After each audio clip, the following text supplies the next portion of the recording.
안녕하십니까. 유치권 할 차례죠.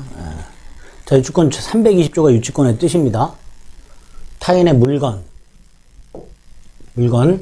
물건이니까 부동산 또는 동산이죠. 유가증권은 뭐 크게 신경 안 써도 됩니다. 여기 있죠. 금전적 가치가 있는 증권. 제가 종이 쪼가리라고 했는데, 종이 쪼가리에 금전적 가치가 기재된 거, 뭐 화폐, 주식, 증권이 있죠. 뭐 이런 것들, 백화점, 상품권 같은 것들, 금전적 가치가 있는 쪼가리, 종이 쪼가리 생각하시면 됩니다. 자, 어쨌든 공인중개사 시험에서는 유가증권이 뭔지는 고민 안 하셔도 됩니다. 이렇게 일단 남의 물건, 부동산 또는 동산이나 유가증권을 점유하고 있는 사람이 있어요. 예컨대 갑소유 건물을 점유하고 있는 을이 있습니다. 근데 이 을이 그 건물에 대해서 채권을 가지고 있어요. 어떤 채권이냐? 공사대금 채권. 그 물건에 관하여 생긴 채권이라 했죠. 공사대금 채권은 그 갑소유 건물에 관하여 생긴 채권에 해당이 됩니다. 공사대금 채권. 이게 변제기에 있어요. 근데 갑이 공사대금을 안 줘요. 그러니까 받을 때까지 그 건물을 유치할 권리. 이게 유치권이 됩니다. 여기서 유치라는 것은 물건을 점유하면서 엔드 반환을 거절하는 것을 말합니다. 그러니까 결국 건축업자는 건물을 점유하고 있는데 그 공사대금 채권을 받아야 될 날짜가 됐어요. 안 줘요. 그러니까 나 공사대금 줄 때까지 건물을 점유하면서 반환을 거절하겠다. 이게 유치권이 되는 겁니다. 물론 그 점유가 적법 점유여야 됩니다. 건축주가 공사대금을 안 준다 해서 건축업자가 힘으로 몰아내고 건물을 점유했다. 이럴 땐 유치권이 인정되지 않습니다. 그 다음 유치권에서 포인트가 을이 갖고 있는 채권이 그 물건에 관하여 생긴 채권이어야 됩니다. 여기서 물건에 관하여 생긴 채권이란 그 물건으로 인하여 생긴 채권. 건물을 신축 공사를 했기 때문에 생긴 공사대금 채권. 이런 거죠. 이런 걸 그 물건에 관하여 생긴 채권이라고 부릅니다. 요거를 대법원이 그 물건과 채권 사이에 결련성이라고 불러요. 이런 채권이 있을 때 그걸 받을 때까지 건물을 유치할 수 있는 이런 권리를 유치권이라 합니다. 자, 여기서 조심하실 거. 임차인이 임대차 기간이 만료하기 전에 목적물에 보존하기 위한 비용을 지출해요. 이게 이제 필요비죠. 예컨대 수리비 같은 것들. 주택을 임차인이 전 월세하는 사람들 있죠. 그 주택을 수리를 했다. 그럼 임대인한테 수리비를 돌려받아야 되겠죠. 이게 비용상환 채권이다. 만약에 임대인이 집주인이 수리비를 주지 않으면 그 임대차 목적물을 유치할 수 있게 됩니다. 이것도 유치권이 됩니다. 자, 조문에는 변제기에 있을 때라고 되어 있죠. 그러니까 공사대금을 지급할 날짜가 됐다 이런 뜻입니다. 그럼에도 공사대금을 지급하지 않는다. 그래서 변제기 도래는 유치권의 성립 요건이다. 이렇게 말을 합니다. 어쨌든 이런 걸 유치권이라 한다. 그 다음에 적법 점유해야 된다 그랬죠. 그래서 불법 점유로 행할 때는 유치권은 성립하지 않습니다. 자, 유치권의 불가분성. 유치권자나 채권 전부를 받을 때까지 전부를 유치할 수 있다. 그러니까 공사대금을 못 받아서 건물을 유치하고 있었는데 예를 들어 공사대금이 10억이다. 그 10억을 받아내기 위해서 유치를 하고 있었는데 갑이 만약에 8억을 지급했다. 그럼 나머지 2억이 아직 남아있다. 그러면 요 2억에 해당되는 비율, 아까 10억일 때 전부를 점유했으니까 8억을 받았고 2억을 못 받았다면 요 전부가 아니라 그 5분의 1 정도만 점유해야 되는 거 아니죠? 나머지 2억을 받을 때까지 건물 전부를 유치할 수 있습니다. 이런 걸 불가분성이라고 부르고요. 이 불가분성은 담보물권의 공통적인 특징입니다. 그럼 담보물권이라는 게 뭐냐? 지금 본 대로 채권자가 받을 돈이 있는 사람이 그 돈을 받을 때까지 채무자가 제공한 물건의 권리를 행사하는 걸 담보물권이라고 합니다. 이 담보물권은 돈을 돌려받는 것을 목적으로 하기 때문에 그 돈을 다 받을 때까지 목적물에 대해서, 목적물 전부에 대해서 담보물권을 행사할 수 있게 됩니다. 그러니까 담보물권은 돈을 빌려주면서 채무자들로부터 물건을 제공받아 나중에 채무자가 돈을 갚지 않으면 그 물건을 담보물이라고 부르죠. 원칙적으로 경매를 넣어서 그 경매 대가에서 채권을 우선해서 회수하는 이런 권리를 담보물권이라고 합니다. 두 번째, 그런 담보물권에 의해서 우선 변제가 확보되어 있는 다른 후순위 권리자보다 경매 대가로부터 일반 채권자보다 우선 변제받는다 그랬죠. 이렇게 우선 변제가 확보된 채권을 피담보 채권이라 하고요. 결국 이 담보물권은 피담보 채권과 뗄래야 뗄 수 없는 이런 관계가 성립하게 됩니다. 이때 그 뗄래야 뗄 수 없는 성질 중에 불가분성이라는 게 있고요. 그 불가분성을 321조에서 명확하게 규정을 하고 있는 거예요. 채권을 일부를 변제받았다 하더라도 10억 공사대금 채권 중에서 8억을 변제받았다 하더라도 나머지를 전부 받을 때까지 목적물 전부에 대해서 담보물권을 행사할 수 있습니다. 이걸 불가분성이다 라고 생각하시면 돼요. 321조 322조 자, 건물을 유치하고 있었던 건축업자 이 을은 공사대금 채권을 변제받기 위해서 건물을 경매할 권리가 있어요. 문제는 이 유치권자는 이 경매 대가로부터 우선 변제가 없어요. 우선 변제권이 없어요. 유치권자 말고요. 저당권자 같은 사람들은, 저당권자 같은 담보물권자들은 경매 대가로부터 후순위 권리자보다 법원으로부터 먼저 배당을 받아요. 배당을 받고 소멸합니다. 다 받든 못 받든 어쨌든 순서에 따라서 배당을 받고 소멸합니다. 그런데 얘는 목적물이 경매되더라도 소멸하지 않아요. 유치권은. 그래서 배당도 안 받습니다. 결국 유치권자는 자신의 채권을 받을 때까지 그냥 버티는 권리가 유치권이에요. 그래서 경매 대가로부터 우선 변제를 받지 않습니다. 목적물에 대해서 만약에 이게 경매가 되더라도 유치권은 꿋꿋하게 살아남아서 경락인에게도 유치권을 주장할 수가 있어요. 그래서 유치권의 특징 중에 하나가 우선 변제권이라는 게 없습니다. 경매 대가로부터 후순위 권리자보다 먼저 받고 이런 게 없어요. 그런데 우선 변제권은 없는데 경매권은 있어요. 자, 여기서 그러면 채권의 변제를 받기 위해서가 무슨 뜻이냐? 일단 경매 대가부터 우선 변제를 받는 건 아니라 그랬죠. 그래서 요거를 그냥 우리 법원은 단순히 팔아버리기 위해서라고 해석을 합니다. 이걸 환가를 위한 경매라고 합니다. 다시 말해서 갑이 돈을 안 갚으면 유치권자는 322조 1항에 의해서 야, 나는 목적물을 경매할 권리가 있어. 언제까지 돈 안 주면 경매에 넣을 거야 라고 협박용으로 가지고 있는 경매권입니다. 협박용으로. 그런데 이거를 우선 변제권도 없는 놈이 갖고 있는 경매권이라고 해서 협박용 경매권이라 그러면 좀 이상하니까 이렇게 말을 하는 거예요.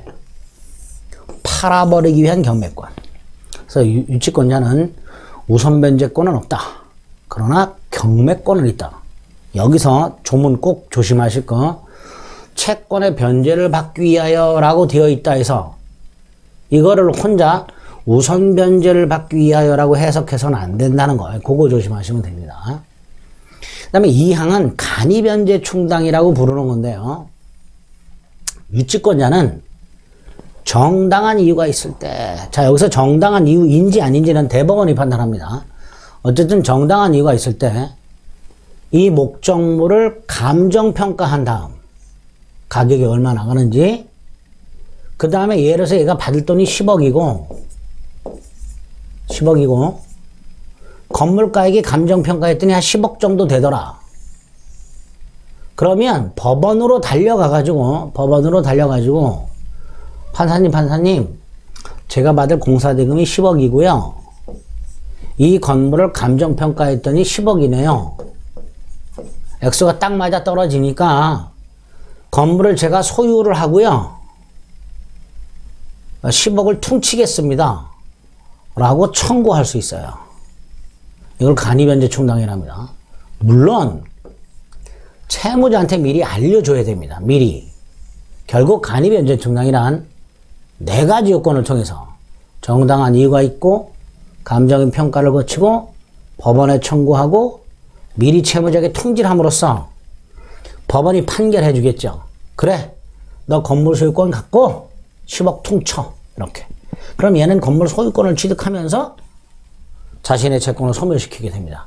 이런 걸 간이변제 충당이다. 이렇게 부릅니다. 유치권자는 우선변제권은 없지만 경매권은 있다. 조문 암기, 채권의 변제를 받기 위하여 라고 되어 있고요. 이걸 우선변제를 받기 위하여 라고 해석해서는 안 된다는 거. 그 다음에 간이변제 충당이라고 4가지 요건을 통해서 목적물 자체를 변제, 자신 채권에 충당할 수 있다라는 거. 이런 걸 간이변제 충당이라는 거. 특히 간이변제 충당은 요건 4가지 꼭 기억하셔야 돼요. 다시 한번. 정당한 이유가 있을 것, 감정인의 평가를 거칠 것, 법원에 청구할 것, 미리 채무자에게 통지할 것. 이걸 기억하셔야 됩니다. 그 다음에 이제 323조 과실수취권이라고 되어 있는데요. 이 과실수취권은 엄밀하게 말하면 변제 충당권입니다. 어디에 충당하느냐? 자신 채권 변제에 충당하는 거예요. 다시 공사대금으로 옵니다. 공사대금에 기초해서 건물을 유치하고 있던 을이 채무자 갑의 승낙을 받아서 이 건물을 병에게 임대를 하고, 임대를 하면 월세가 나오죠. 흔히 말하는 차입이 나오죠. 이게 과실이에요. 이 과실을 을이 수취를 합니다. 을이 수취해서 공사대금과 이자에 충당을 하게 됩니다. 이렇게 유치권자는 자신의 목적물의 과실을 가지고 자신의 채권 변제 충당할 수 있는 과실수취권, 엄밀히 말하면 변제 충당권, 이걸 갖고 있게 됩니다. 다만 여기서 조심하실 게, 이렇게 과실을 수취하기 위해서는 반드시 채무자의 승낙이 먼저 이루어져야 된다는 거. 그게 323조 1항입니다. 자, 만약에 과실이 이런 차임 같은 돈이 아니라면 경매해야 됩니다. 막바로 충당할 수는 없습니다. 이 차임 같은 것을 꼭 돈으로 충당하는 건 아니에요. 돈으로 지급하는 건 아닙니다. 예를 들어서 을이 병에게 임대하면서 이 차임을 돈이 아니라 한 달에 쌀 100가마니를 주기로 했다. 쌀 100가마니. 그럼 이건 돈이 아니잖아요. 그럼 이걸 경매를 넣어서 경매해서 충당하게 됩니다. 그 다음에 그 과실은 여기 기본입니다. 이자에 먼저 충당하고요. 남는 걸 원본에 충당하게 되어 있습니다. 이거 323조 2항은 그냥 대충 넘어가시고 이 1항만 좀 잘 기억해 주시면 됩니다. 여기서 포인트가 뭐예요? 승낙을 얻어야 된다는 거, 채무자. 이런 과실수취권이 유치권자에게는 있다. 과실을 수취해서 채권 변제 충당할 수 있다. 이렇게 기억하셔야 되죠. 과실이 금전이 아니면 뭐 해야 된다? 경매. 이렇게 되죠. 갑수유 대리석 광산에 대해 대리석 채취를 위한 시설 공사란 을이 그 시설 비용을 받지 못해서 그 대리석 광산을 유치하게 됐다. 그 다음에 갑의 승낙을 얻어서 그 대리석을 채취하여, 과실이죠. 그 시설 공사 비용에 충당할 때 그 대리석 자체를 충당하는 게 아니라 팔아가지고 법원을 통해서 정당하게 팔아야 됩니다. 그 대금으로 비용의 충당. 이렇게 되겠죠. 이런 과실치권이 있다. 자, 324조. 유치권자는 지금 남의 물건을 유치하고 있죠. 함부로 다루는 경우가 생겨요. 그래서 함부로 다루지 말도록, 못하도록 의무를 부과하고 있습니다.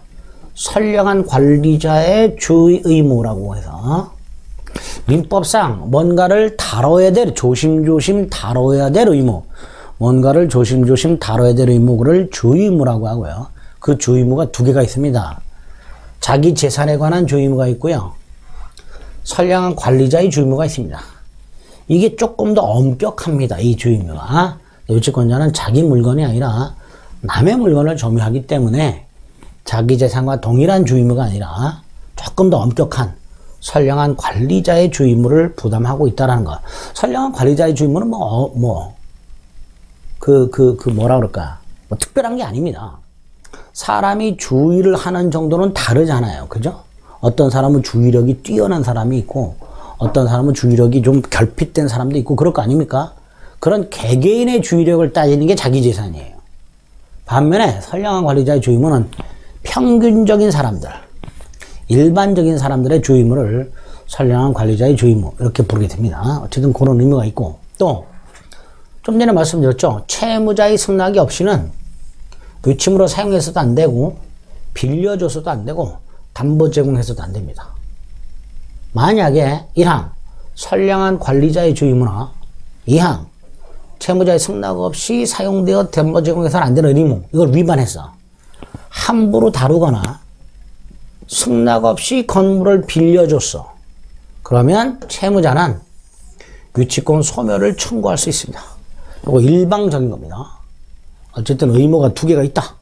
위반하면 유치권 소멸을 청구할 수 있다.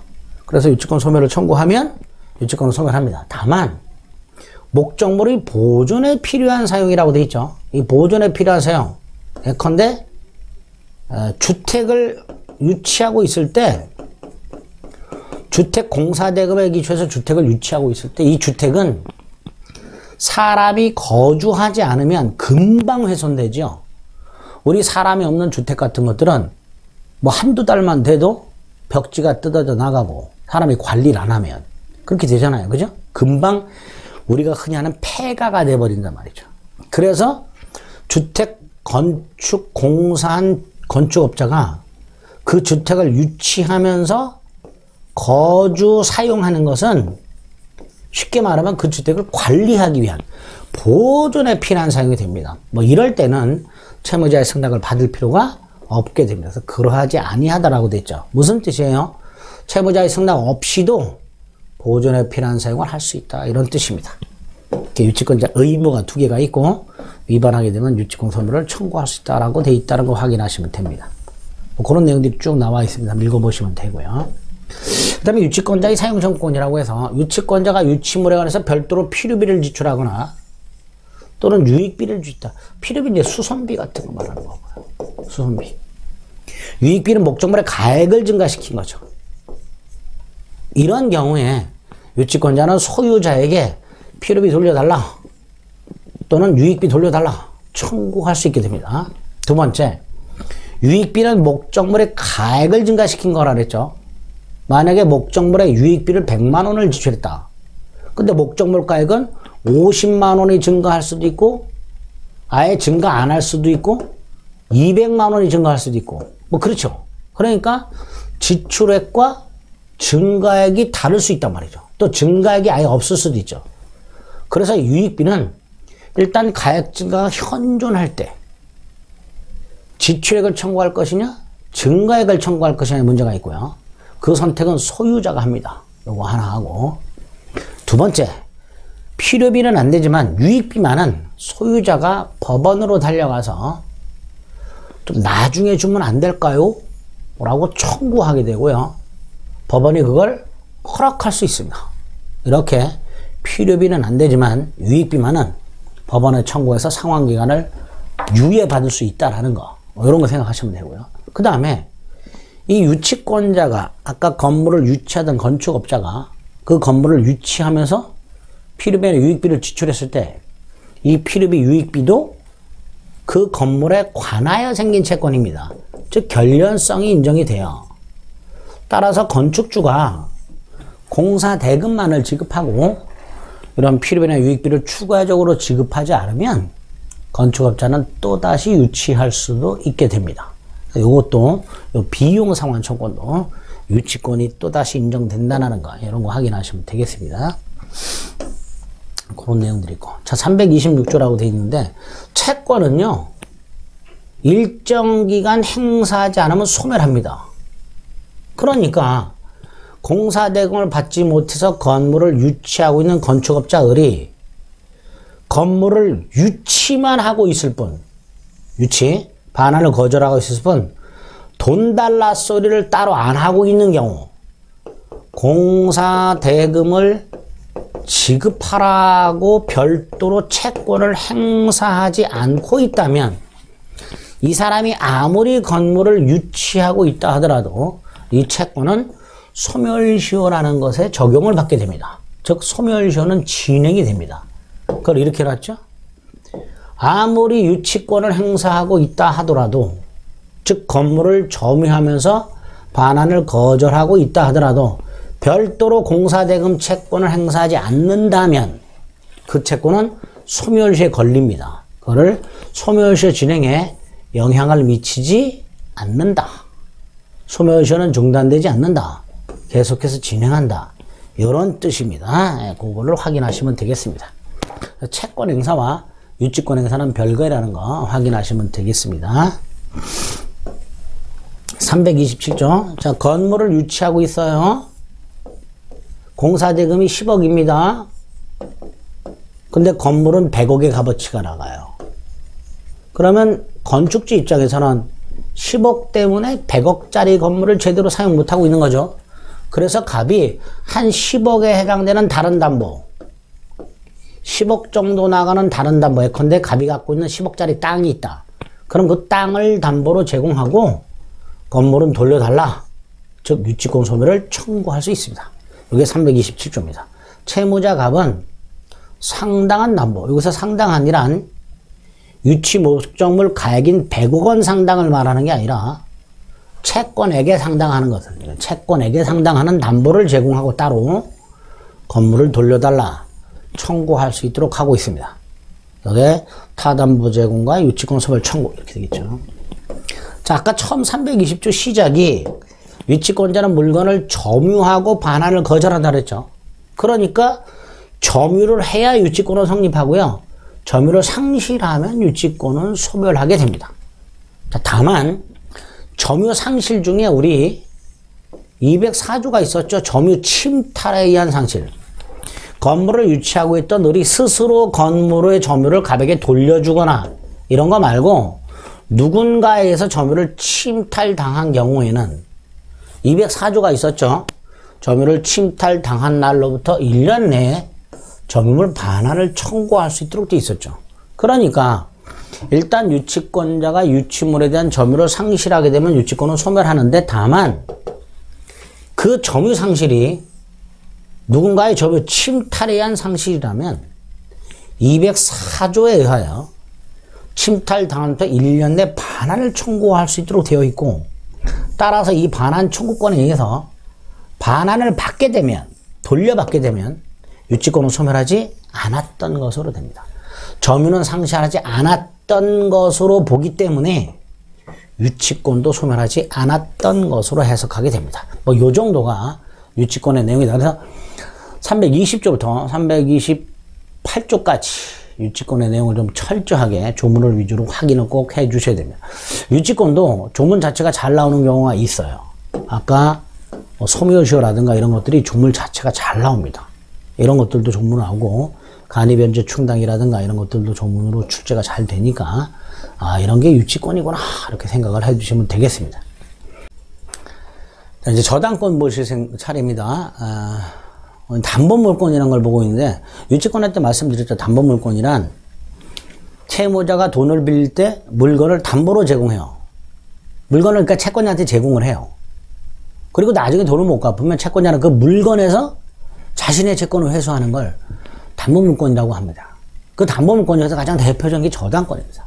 자, 이 저당권은 우리가 주택담보대출 생각하시면 돼요. 갑이 돈을 빌려요. 그리고 갑이 은행에다가, 이 저당권자가 바로 은행입니다. 채권자. 은행에다가 101호를 담보로 제공해요. 그럼 은행은 갑에게 돈을 빌려주면서 요 101호의 저당권을 갖고 있다가 나중에 갑이 돈을 안 갚으면 101호를 경매 넣어서 그 경매 대가로부터 다른 채권자보다 자기 채권을 우선해서 배당을 받게 됩니다. 이게 저당권이에요. 자, 두 번째, 돈은 갑이 빌리는데 이 101호는 부인 병소유인 경우, 그럼 돈은 갑의 이름으로 빌리니까 채무자는 갑이지만 담보물은 부인 병이 제공한단 말이죠. 제3자. 이 사람을 물상 보증인이라고 부릅니다. 그래서 저당권자는 채무자 또는 제3자가 그럴 때 채무자 또는 제3자가 바로 요 담보로 정한 부동산 소유자를 말하는 거고요. 요 두 사람을 싸잡아서 저당권 설정자라고 부릅니다. 저당권을 설정해 주는 사람이죠. 어디다가? 자기 부동산에. 그래서 이 저당권 설정자는 채무자일 수도 있고 물상 보증인일 수도 있다. 그 다음 이 갑이나 병은 아파트 101호를 담보로 제공을 하되 은행은 이 101호를 직접 점유하지 않아요. 직접 점유하지 않고 지배하는 것을 관념상 지배라고 합니다. 직접 점유하지 않고 지배하는 걸 관념상 지배라고 합니다. 지난 시간에 봤던 유치권자는 어때요? 건축업자가 건물을 현실적으로 지배하죠. 돈 갚을 때까지 건물 못 줘. 이렇게 되잖아요. 그런 건 현실적 지배가 되는 거고, 점유하지 않고 지배하는 걸 관념상 지배라고 합니다. 이런 걸 저당권이라 한다. 이렇게 기억하시면 돼요. 얘가 쭉 나와 있죠? 읽어보시면 됩니다. 제3자는 물상 보증인이라고 부른다는 거 기억하시고요. 저당권 설정자는 목적물의 소유자를 말한다라고 생각하시면 됩니다. 그리고 자신 채권의 우선 변제를 받을 권리가 있다라는 말은 결과적으로 경매 대가로부터 후순위 권리자보다 먼저 배당을 받는다 이런 뜻입니다. 그 다음에 저당권 중에는 이제 근저당권이라는 게 있는데요. 이 근저당권은 아직 채권액이 확정되어 있질 않아요. 얼마인지가. 이럴 때 설정하는 저당권인데, 예를 들어 갑과 을이 이렇게 기억을 합니다. 을은 갑에게 3개월간 갑의 요청에 따라서 A라는 물건을 외상으로 공급합니다. 결산은 3달 뒤에 하기로 합니다. 그러면 3달 기간이 될 때까지 을이 물건을 공급하고 갑이 일부 정산해주고 다시 공급하고 다시 정산해주고 다시 공급하고 하다 보면 을의 채권액이 증감 변동하다가 3개월이 딱 되면 확정이 돼버리겠죠. 그죠? 결국 채권액이 얼마인지 확정이 되지 않은 상태에서 일정 기간 동안 거래를 계속할 때 채권자의 채권이 증감 변동하니까, 즉 채권액이 얼마일지 모르니까 나중에 확정됐을 때 얼마가 될지 모르니까 우선 변제 받는 한도액을 미리 정해놔요. 우선 변제 받는 한도액. 그걸 최고액이라고 합니다. 채권 최고액이라고도 합니다. 갑과 을이 계약할 때 예를 들어 채권 최고액을 1억이라고 정해놨다. 그러면 나중에 확정된 채권이 얼마가 될지 모르지만 그걸 갑이 갚지 않으면 을은 담보물을 경매 넣어서 1억까지를 한도로 우선 변제를 받게 됩니다. 이런 걸 근저당권이라 합니다. 그럼 근저당권의 경우에는 보세요. 3개월이 될 때까지 채권이 증감 변동하다가 3개월이 딱 되면 확정이 된다 그랬는데, 그 3개월이 될 때까지 채권이 증감 변동하더라도 설령 중간에 채권이 빵원이 되더라도 근저당권은 소멸하지 않죠. 즉 채권액이 얼마인지가 확정될 때까지 설령 채권 채무가 소멸하거나 채권 채무가 타인에게 이전된다 하더라도 근저당권이 소멸되거나 이전되지 않습니다. 즉 아무런 영향을 받지 않습니다. 이게 근저당권의 특징이 되겠죠. 저당권 중에서 채권 채무가 X가 확정되어 있지 않을 때 담보를 제공하면서 뭘 미리 정해놓고 우선 변제 한도, 얼마까지 우선 변제 받겠다, 이걸 한도만 정해놓고 설정되는 저당권을 근저당권이라 하고, 확정이 될 때까지 채권은 증감 변동하고 결과적으로 소멸하는 경우도 있겠지만 어찌됐건 그 채권 채무가 소멸이 되거나 타인에게 설령 이전된다 하더라도 근저당권까지 소멸을 하거나 이전되진 않습니다. 그래서 이걸 영향을 미치지 않는다. 이렇게 말하게 되죠. 그 다음에 이 최고액 속에 우선변제 한도 속에 이자도 포함시킵니다. 약정이자. 그러니까 최고액에 포함되는 한 원본뿐만 아니라 이자도 전부 변제를 받게 되는 거죠. 그게 근저당권이다. 이렇게 생각해 주시면 되겠습니다. 쭉 읽어보시면 되겠고요. 자, 근저당권에서 채권 최고액은 우선 변제 한도를 의미한다는 거 기억하시면 됩니다. 자, 358조 저당권의 효력이 범위라고 되어 있는데 이거는 저당권이 실행되었을 때 어디까지 경매를 넣을 수 있고 어디까지 경락인이 소유권을 취득하는가의 문제입니다. 예를 들어서 주유소 부지와 주유소 땅, 주유소 건물에 저당권이 설정이 됐어요. 돈을 안 갚아서 저당권자가 주유소 부지나 주유소 건물을 경매를 넣는 경우를 생각해 보세요. 그럼 경락인은 주유소 부지와 건물에 대한 소유권을 취득하게 될 텐데 더불어 플러스 유류 저장 탱크나 주유기까지도 취득하느냐의 문제가 생길 수 있어요. 그래서 우리 민법은 저당권의 효력은 토지 또는 건물뿐만 아니라 그 토지 건물의 부합물과 종물에도 미친다 라고 되어 있습니다. 물론 법이나 당사자 약정으로 다른 약정할 수는 있어요. 어떤 약정? 부합물이나 종물에는 저당권의 효력이 미치지 않는다 라고 반대 약정할 수 있어요. 그 약정이 있으면 그 약정에 의합니다. 따라서 저당권의 효력이 부합물 종물에도 미친다라는 358조 규정은 일단 임의 규정이다. 다른 약정할 수 있다. 이렇게 생각하시면 돼요. 자, 어떻게 해석하는지 보겠습니다. 저당권 실행 경매 시 어디까지 경매가 되고 경락인은 어디까지 소유권을 취득하는가.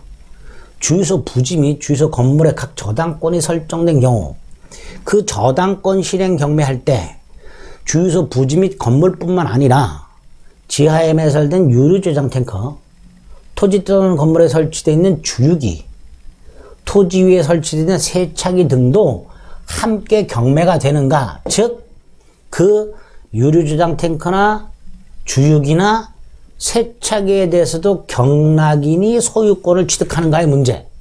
이걸 저당권 효력의 범위라고 해서 358조에서 규정해 놨습니다.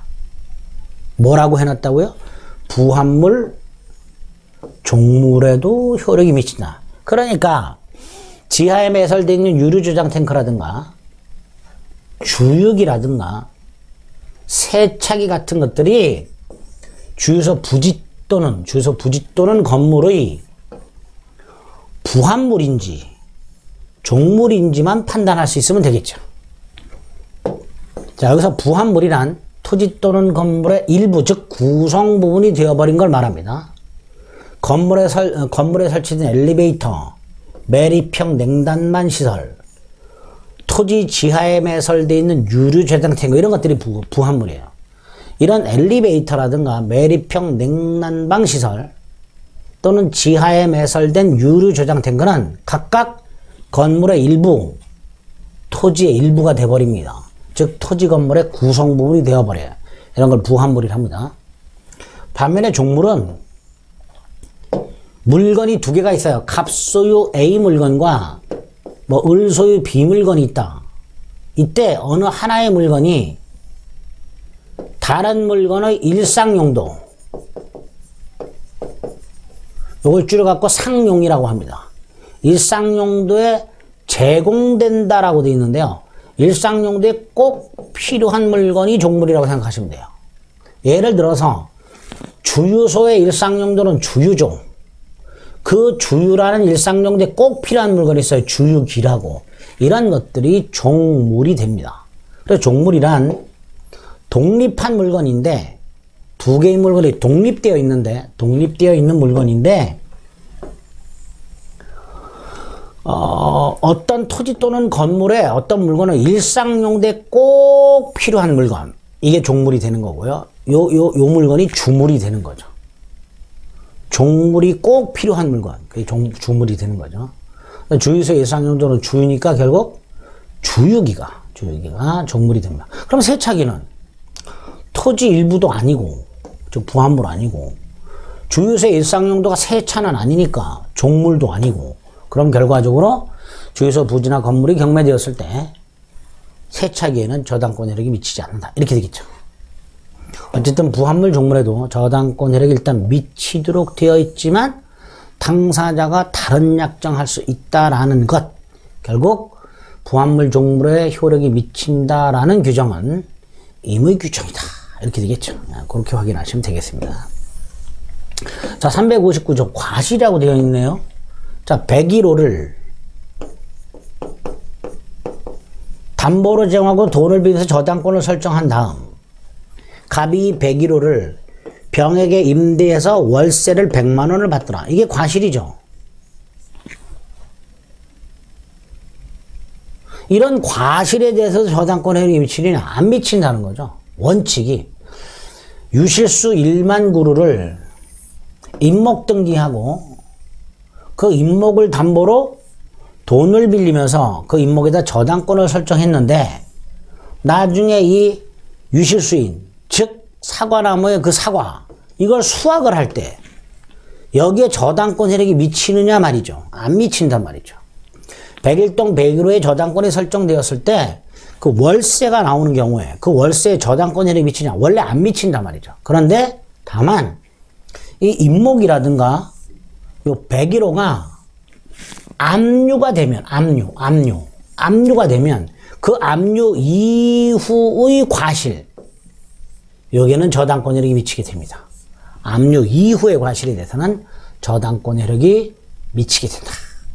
다만 저당권자가 그 부동산에 대해서 소유권, 지상권 또는 전세권을 취득한 제3자라고 되어 있죠. 이 제3취득자들이 이 제3취득자에 대해서는 압류한 사실을 통지해야만 그 과실에 대해서 효력이 미치게 되는데 이 단서는 거의 출제가 안 됩니다. 단서는 거의 출제가 안 되고 본문만 출제가 되니까 본문만 간단히 이해해 주시면 돼요. 기억합니다. 목적물에 대한 압류 후에만 그 목적물 과실에 대해 저당권 혜택이 미치게 된다는 것, 그것만 확인하시면 되겠습니다. 360조 피담보 채권의 범위라고 되어 있는데 이거는요. 목적물이 경매가 될 때 그 경매 대금에서 저당권자가 후순위 권리자보다 무엇을 우선 배제받는가가 피담보 채권의 범위예요. 여기서 말하는 피담보 채권의 범위란 저당권자가 얼마의 채권을 갖고 있는가의 문제가 아니라 목적물이 경매가 될 때 그 경매 대가에서 후순위 권리자보다 저당권자가 무엇을 얼마만큼 우선 배당받는가의 문제가 피담보 채권의 범위고요. 그걸 딱 이렇게 규정을 하는 거예요. 360조에서 5개를 원본 빌려준 거, 이자, 약정이자. 그다음에 위약금은요. 돈 빌려주면서 당사자가 특약을 하는 경우가 있어요. 돈을 못 갚으면 예를 들어서 1억을 빌려주면서 제때 돈을 못 갚으면 연체이자는 연체이자대로 지급을 하고 따로 1,000만 원 배상한다. 이런 식으로 이렇게 따로 특약을 했을 때 돈을 못 갚으면 따로 얼마를 배상한다라고 특약을 따로 했을 때 이걸 위약금이라고 따로 부르고요. 이 위약금 특약이 등기가 되어 있으면 요것도 배당을 해줍니다. 그 다음에 채무 불이행으로 인한 손해배상이라고 되는데 이거 보통 지연배상이라고 부르는데요.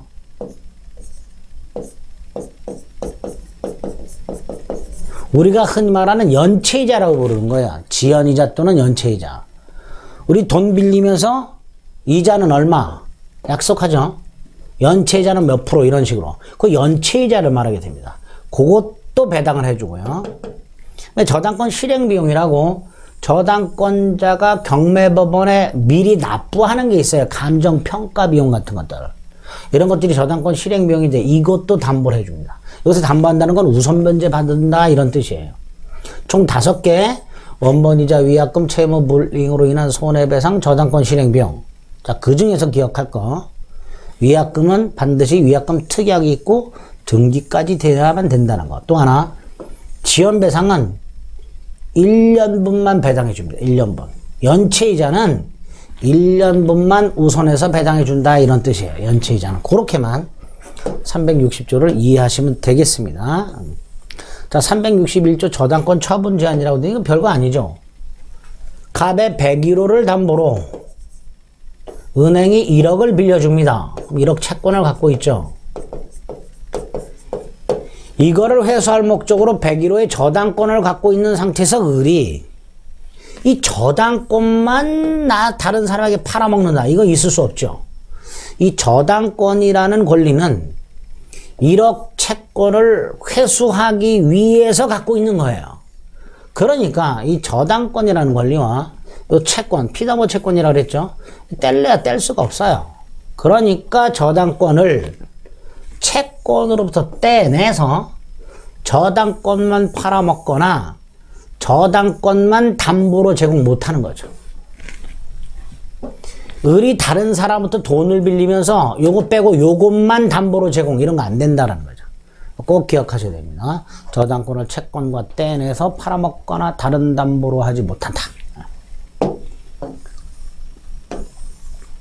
자, 362조 저당물의 보충이라고 돼 있네요. 맞나? 360. 그렇군요. 저당물의 보충은 이런 거예요. 예를 들어서 여기 나와 있죠. 한 그루당 1억 원의 가치가 있는 금강석 10그루를 소유하고 있는 갑이 요거를 임목등기를 하고요. 을로부터 7억을 빌려요. 그리고 이 금강석에다가 저당권을 설정합니다. 그럼 전체 담보가치가 10억이죠. 한 그루당 1억씩 10그루니까.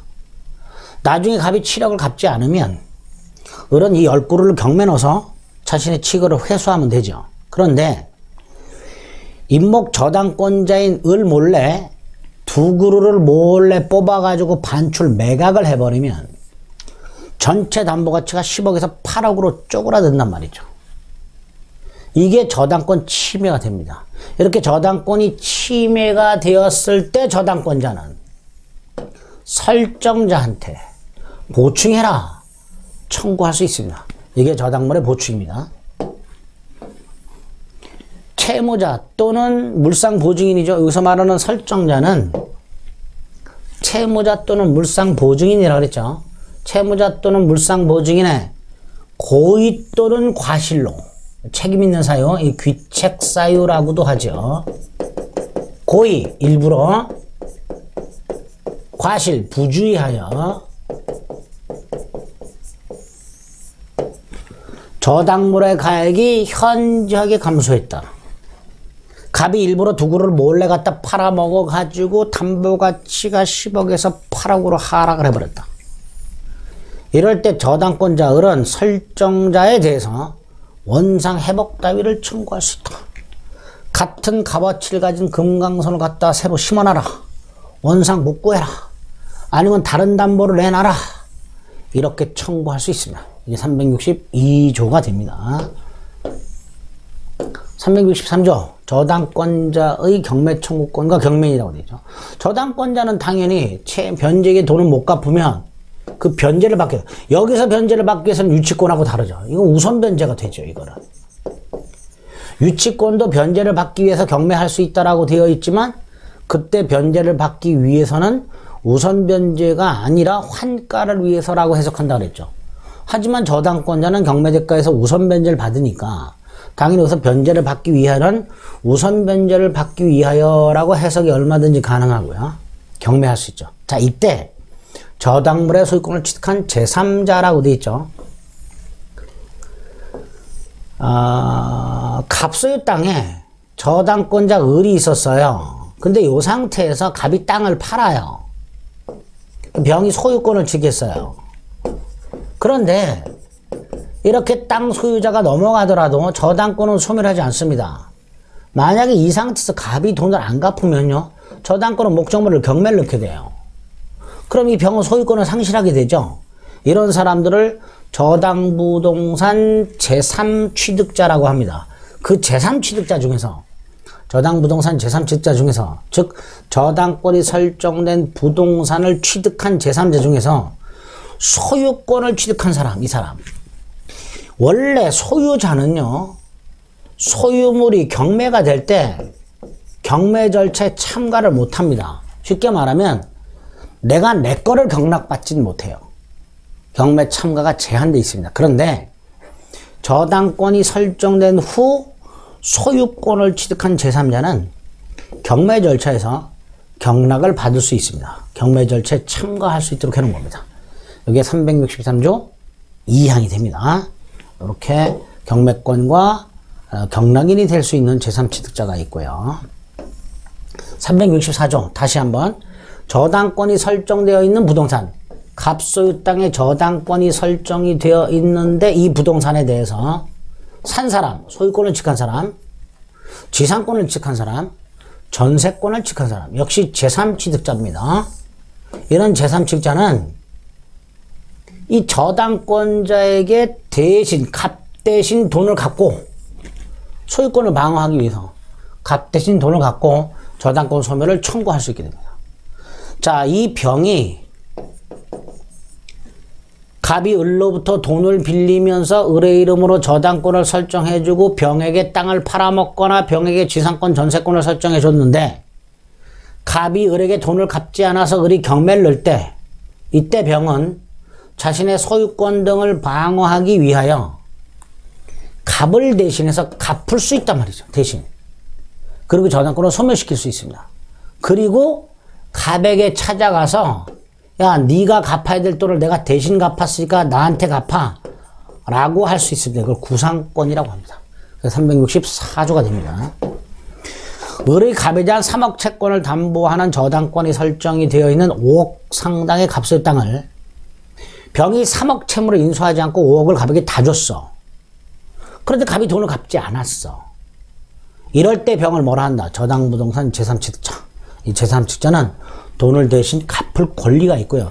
특히 대신 갚을 권리에서 360조를 적용합니다. 그 말은 갑이 연체한 연체이자는 갑이 갚을 때는 연체이자를 다 갚아야 되지만 제3취득자가 갚을 때는 1년분만 갚으면 됩니다. 1년분만. 채무자 대신 돈을 갚을 권리가 있다. 자, 367조. 갑소유 101호에 을이 1억을 빌려주면서 저당권을 갖고 있는데 이 101호를 병이 샀어요. 소유권. 산 다음에 이 101호의 인테리어를 싹 새로 했어요. 자, 저당권이 설정되어 있는 부동산을 사가지고 소유권을 취득한 제3취득자가 소유권을 취득한 다음에 인테리어를 싹 했는데 경매가 돼. 그럼 이 인테리어 비용 아깝잖아요. 이 인테리어 비용을 경매 대가로부터 우선 변제 받을 수 있도록 해놨습니다. 저당물 제3취득자가 그 저당물에 대해서 지출한 보존을 위하여가 필요비고요. 개량을 위하여가 유익비죠. 그래서 보존 또는 개량을 위해서 필요비 또는 유익비를 지출했다면 경매 대가로부터, 저당물의 경매 대가로부터 그 비용을 우선해서 상환받을 수 있도록 해놨습니다. 이게 367조가 됩니다. 이런 것들이 이제 저당권의 조문이다. 365조.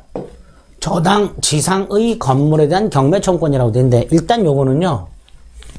저당권이 설정된 땅이잖아요. 그 땅 위에 건물이 있는데요. 이 건물에 대해서 요 토지 저당권자가 토지와 함께 건물을 경매할 권리를 말합니다. 이게 365조입니다.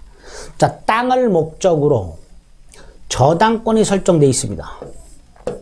갑이 땅을 담보로 돈을 빌리고요. 여기다가 저당권을 설정을 해줘요. 이렇게. 자, 그러면 갑은 저당권 설정자가 됩니다. 자, 이때 갑이 빌린 돈을 가지고 건물을 지어요. 이렇게. 이 건물이 갑소유예요. 근데 갑이 돈을 못 갚았어요, 을에게. 그럼 우리는 경매를 넣어요. 자, 이때 토지 저당권은 토지만 경매에 넣을 수 있어요. 토지 저당권과 건물 저당권이 별개예요. 그러니까 토지 저당권자는 토지만 경매를 넣어요. 그런데 토지만 경매를 넣으면 토지만 소유자가 바뀌어버리고요. 따라서 토지는 병소유가 되고요. 건물은 갑소유가 되고요. 이 건물은 철거가 돼야 되는 문제가 생겨요. 갑은 원래 땅의 소유권을 갖고 있었는데 땅이 경매됨으로써 더 이상 땅에 대해서 아무런 권리가 없기 때문에 건물이 철거되는 문제가 생길 수 있습니다. 그래서 이 토지 저당권자가 경매를 넣을 때 토지뿐만 아니라 건물까지 한꺼번에 경매를 넣고 경매법원은 이 토지와 건물을 동일인에게 매각 허가함으로써 건물 철거를 막을 수 있게 됩니다. 그런 취지에서 마련된 게 365조 토지 저당권자의 토지 건물 일괄 경매권이 됩니다. 그럼 365조 정리를 하면 땅을 목적으로 저당권이 설정됐다. 토지 저당권. 그 다음 그 설정자가 토지 소유자가 건물을 지어서 소유하고 있다면 그 토지 저당권자는 토지뿐만 아니라 건물도 경매를 청구할 수 있습니다. 자, 여기서는 경매 청구권까지만 인정된 거고요. 더 나아가서 토지 저당권자가 건물 경매 대가에서 우선 변제를 받을 수 있는 건 아닙니다. 우선 변제권은 없습니다. 그러니까 딱 토지 건물 일괄 경매권만 인정하고 있다. 이렇게 생각하시면 돼요. 여기 365조 토지 저당권자 일괄 경매권. 366조는 365조하고 반대예요. 요거는 토지와 건물이 있고 소유자가 똑같은 상태에서 저당권이 설정이 됩니다. 아까는 나대지에 저당권이 설정되고 건물이 지어졌죠. 반면에 366조는 토지와 건물이 있고 소유자가 동일한 상태에서 저당권이 설정이 되는 거예요. 건물이 있어요. 그리고 저당권 설정됩니다. 그러니까 이때는 저당권이 실행이 돼서 토지와 건물의 소유자가 달라졌을 때 이 건물을 위하여 지상권은 인정해 줍니다. 이걸 366조 법정 지상권이라고 합니다. 저당물의 경매로 인하여 토지와 건물이 다른 소유자에게 속한 경우라고 돼 있잖아요. 이걸 쪼개서 보는 거예요. 토지와 건물이 존재하고 소유자가 동일하고 그 다음에 저당권이 설정되고 그 다음에 이 저당권이 실행이 됨으로써 결과적으로 토지와 건물의 소유자가 달라지게 되면 토지 소유자 병은 건물 소유자 갑에게 지상권을 설정해 준 것으로 보게 됩니다. 이런 걸 법정지상권이랍니다. 그 다음에 이 법정상권은 유상이에요. 유상이라는 건 이 법정상권자는 지료를 지급해야 돼요. 자, 이 지료를 어떻게 결정하느냐? 법정지상권자와 토지 소유자가 협의로 정하고, 협의로 만나서 1년에 얼마 뭐 이런 식으로. 만약에 협의가 안 되면 법원에 청구하여 법원이 정하게 됩니다. 어쨌든 법정상권은 유상이라는 거 잊지 마세요. 365조와 366조를 연결해서 기억을 해 두셔야 됩니다. 서로 보완관계가 있다 이렇게 생각하시면 돼요. 공동저당 보겠습니다. 368조. 우리 저당권을 보고 있죠. 그래서 저당권하고 뭐 근저당권하고 그다음에 저당권 효력이 미치는 범위라든가 뭐 제3취득자 이런 조문들을 살펴봤어요. 자, 공동저당이 나와 있는데 공동저당은 좀 어렵습니다. 어려운데 일단 갑이 을로부터 10억을 빌려요. 근데 갑이 땅 9억짜리와 건물 6억짜리를 갖고 있어요. 자, 돈을 10억을 빌려주는 을의 입장에서는 어느 하나만 담보로 잡아서는 안 되죠. 그래서 을이 A 토지와 B 건물에 각각 저당권을 설정받습니다. 그럼 이렇게 말할 수 있죠. 채권은 하나죠. 10억짜리 채권 하나. 채권자도 한 사람이잖아요.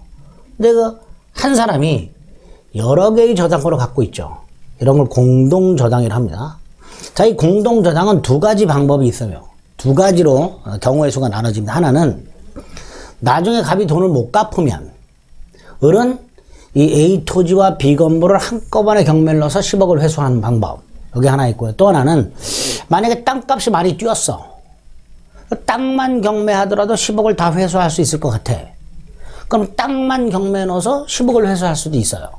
자, 이렇게 저당권의 목적물인 그 부동산을, 수개의 부동산을 한꺼번에 경매를 넣어서 동시에 배당을 하는 경우의 문제 하나고요. 또 하나는 A 토지와 같은 어느 하나를 먼저 경매를 넣어서 그 먼저 경매한 물건의 경매 대가로부터 자신의 채권을 회수하는 두 가지 경우의 수로 나뉠 수 있게 됩니다. 저당권을 행사할 때. 이럴 때 동시에 배당하는 경우에는 그 각 경매 대금에서 9월이라고 되는 9억이죠. 각 경매 대금에서 의뢰 10억을 어떻게 배당하는가의 문제가 생기겠죠. 이걸 동시배당의 문제라고 하고요. 땅을 먼저 경매를 넣었다. 이 땅을 먼저 경매에 넣었을 때 그 땅 경매 대가에서 을은 10억을 어떻게 배당받는가. 여기 이제 이시배당의 문제가 됩니다. 자, 먼저 동시배당의 경우에는 땅과 건물을 동시에 경매에 넣어서 땅이 9억의 경매가 되고 건물이 6억의 경매가 되고 이거를 법원이 동시에 배당을 한다. 이 동시에 배당을 할 때 이거 이제 9억이라 그랬어요. 오타입니다. 그 9억과 6억 중에서 10억을 어떻게 배당하는가? 각 부동산의 경매 대가에 비례하여 채권의 분담을 정한다라고 되어 있습니다. 이거를 안분배당이라고 불러요. 안분배당. 자, 이때 안분배당은 어떻게 하느냐? 경매 대가가 9억과 6억이잖아요. 그럼 우리 받을 돈이 10억이잖아. 이 10억을 9대 6의 비율로 쪼개가지고 이 10억을 9대 6의 비율로 쪼개가지고 배당을 한다는 뜻이에요. 다시 말해서 10억을 15등분을 해요. 그 다음 15등분분의 9등분 15등분분의 6등분을 각각 배당을 한다는 거죠. 그럼 이렇게 계산하면 되죠. 을이 받을 돈 10억에다가 이 10억을 15등분 한다 그랬잖아요. 10억을 15등분. 그 중에서 9등분, 6등분을 각각 배당한다는 거죠. 그럼 결국 10억 곱하기 15분의 9 했을 때는 6억을 배당하는 거고요. 15분의 6 했을 때 4억을 배당하게 되겠죠. 이런 식으로 배당하는 걸 안분배당이라 합니다. 그래서 이 동시배당, 안분배당에서는 어떻게 배당하는가 공식 정도만 기억해 두시면 됩니다. 을이 받을 돈 곱하기 전체 담보가치분의 그 목적물의 담보가치. 요렇게 계산해 주시면 각각의 목적물로부터 배당받을 수 있는 금액이 나오게 됩니다. 이건 안분배당이라고 합니다. 요렇게 배당한다 이런. 만약에 남는 게 있더라. 있겠죠. 아까 9억의 경매가 됐고 을이 10억 중에서 6억을 배당받으면 을이 받을 10억 중에서 A투자 경매 9억에서 6억을 배당받으면 3억이 남잖아요. 이거 후순위 권리자가 있으면 후순위 권리자가 배당하는 거예요. 마찬가지입니다. 비건물 경매대가 6억에서 을이 4억을 배당받죠. 결국 을은 합쳤고 10억을 다 받는 거죠. 그 다음에 남은 거 2억을 후순위 권리자가 가져가면 됩니다. 이런 게 안분배당이다 이렇게 생각하시면 돼요. 반면에 이시배당은 이렇게 돼 있죠.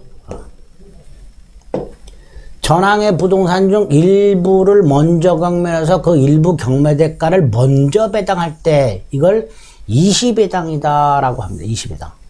달을 이자, 떼시자를 써서 다른 때 배당한다 이런 거죠. 그때는 그 대가에서 일단 먼저 다 받아요.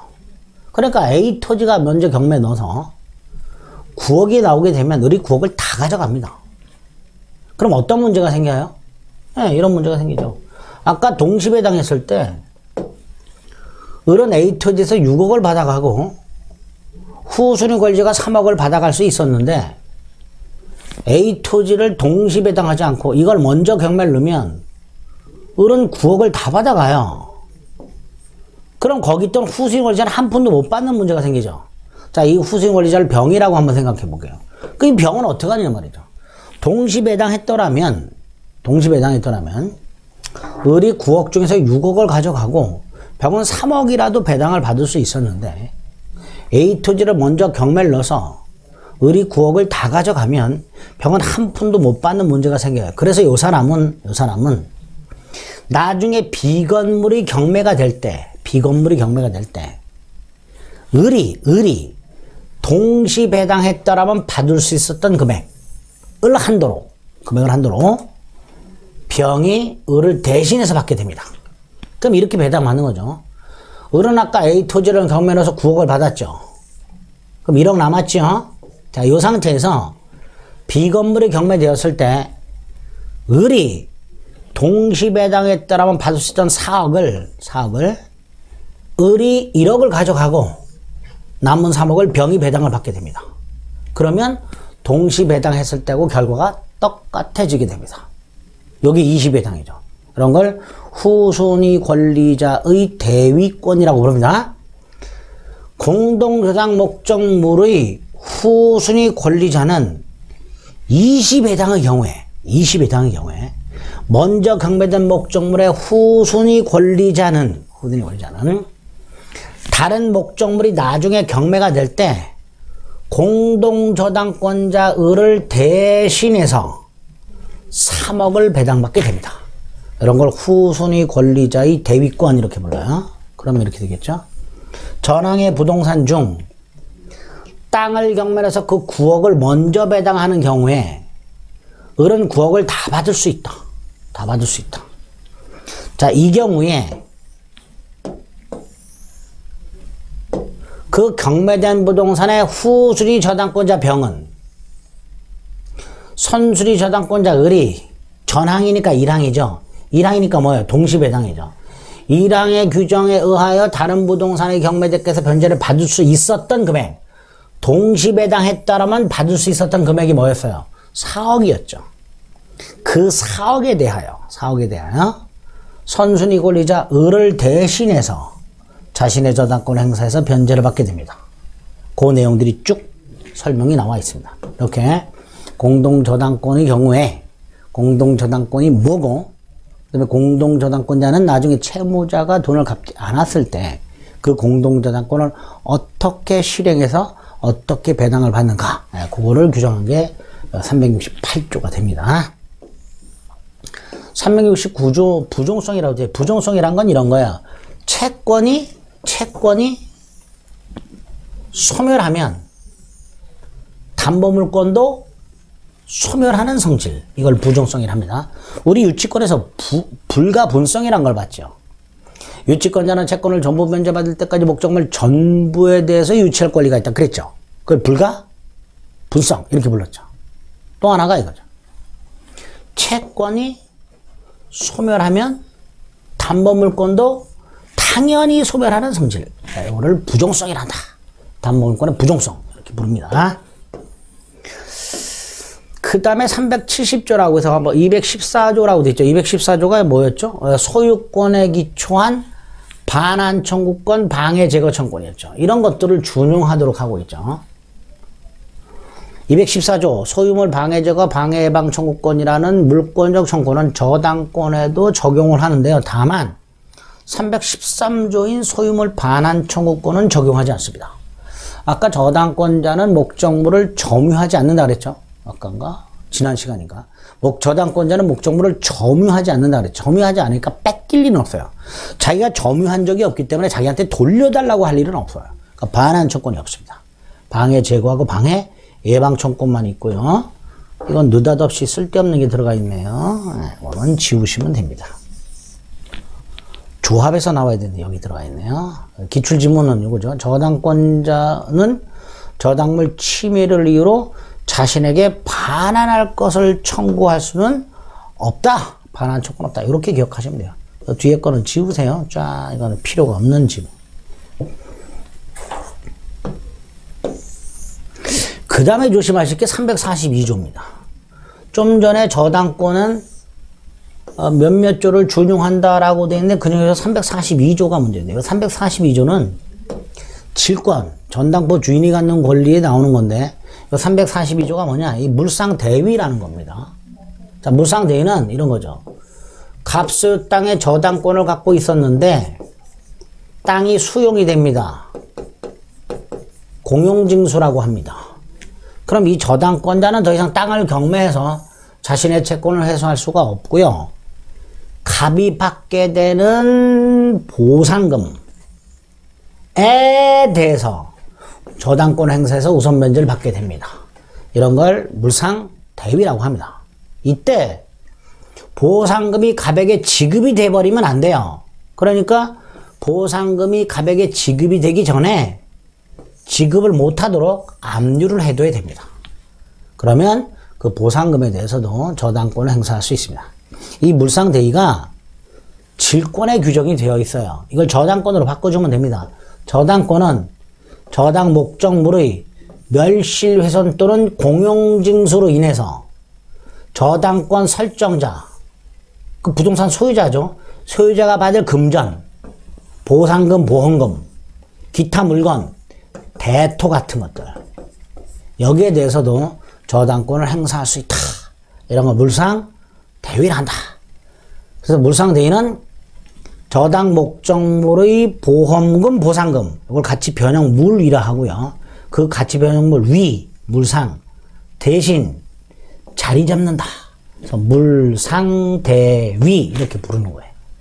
어쨌든 저당권자는 이렇게 목적물의 멸실, 훼손, 공용징수로 인해서 설정자가 받아낼 보험금, 보상금에 대해서 그 저당권을 행사할 수 있도록 342조를 준용하는 규정을 두고 있습니다. 371조는 우리 민법상 저당권의 객체는 토지하고 건물이 두 개가 대원칙이에요. 대표적으로 저당권은 토지저당권과 건물저당권이 있습니다. 두 개. 그 다음에 특별법에서 예를 들었던 임목저당권이라는 게 있어요. 토지저당권, 건물저당권, 임목저당권. 또 하나가 지상권을 목적으로 또는 전세권을 목적으로 하는 저당권입니다. 갑소유 땅에 지상권을 갖고 있는 을이나 전세권을 갖고 있는 을이 돈이 필요하면 이걸 담보로 제공하고 돈을 빌리고 여기에다가 저당권을 설정해 줄 수 있습니다. 요때 요 저당권을 지상권 저당권, 전세권 저당권이라고 부릅니다. 토지에 설정된 저당권을 토지저당권, 건물에 설정된 저당권을 건물저당권이라 부르듯이 지상권에 설정된 저당권을 지상권 저당권, 전세권에 설정된 저당권을 전세권 저당권 이렇게 부르는 거예요. 그 지상권 전세권이나 전세권 저당권에 토지 또는 건물을 목적으로 하는 저당권에 관한 규정을 적용하겠다 이런 뜻이에요. 두 번째, 자, 을이 자신의 지상권이나 전세권을 담보로 제공하고 돈을 빌린 거잖아요, 병한테. 그럼 이 병은 저당권을 갖고 있는데 그 목적물이 이거예요, 지상권하고 전세권. 그러니까 을은 저당권자 동의 없이 함부로 이거 포기 못하죠. 이걸 소멸시켜버리면 저당권이 소멸하는 거하고 똑같잖아요. 마치 건물 저당권자가 지 맘대로 건물 철거하는 거하고 똑같잖아요. 건물이 사라져버리면 저당권도 저당권도 사라지니까 이거하고 똑같단 말이죠. 그러니까 지상권 또는 전세권을 목적으로 저당권을 설정해 준 사람은, 이 지상권 또는 전세권을 목적으로 저당권을 설정한 사람은 지상권자, 전세권자를 말하는 거예요. 이 사람은 자신의 지상권 또는 전세권을 담보로 돈을 빌리고 그 지상권 전세권에다 저당권을 설정해 줬으니까 저당권자 동의 없이 함부로 지상권 또는 전세권을 소멸시키면 안 되겠죠. 우리 건물로 바꿔보세요. 건물을 목적으로 저당권을 설정해 준 건물 소유자는 건물 저당권자 동의 없이 함부로 건물을 철거하면 안 될 거 아닙니까? 그거 똑같다고 생각하시면 돼요. 이렇게 지상권 전세권을 목적으로 저당권을 설정해 줄 수 있고, 그 지상권 전세권을 목적으로 저당권을 설정해 준 사람은, 즉 지상권자나 전세권자는 그 저당권자 동의 없이는 함부로 전세권을 소멸시키지 못하도록 이렇게 돼 있다라는 거 확인하십니다. 371조죠. 자, 372조는 타 법률에 의한 저당권이라고 해서 민법 말고요, 공장 및 광업재난 저당법, 자동차 등 특정 동산 저당법 같은 것들이 있어요. 특별법이죠. 그 특별법의 규정이 없을 때 민법에 있는 저당권에 관한 규정을 적용하라 라고 되어 있습니다. 그러니까 민법에 있는 저당권 규정이 원칙적 규정이 되는 거죠. 기본 법률이 되는 거고요. 이런 것들이 특별법이 되는 겁니다. 뭐 이런 것들을 저당권이다 라고 생각하시면 되겠습니다. 자, 이제 물건 힘든 거 다 끝났네요. 이제 계약법 하면 되는데요. 계약법은 좀 시간을 달리해서 볼 수 있도록 하겠습니다.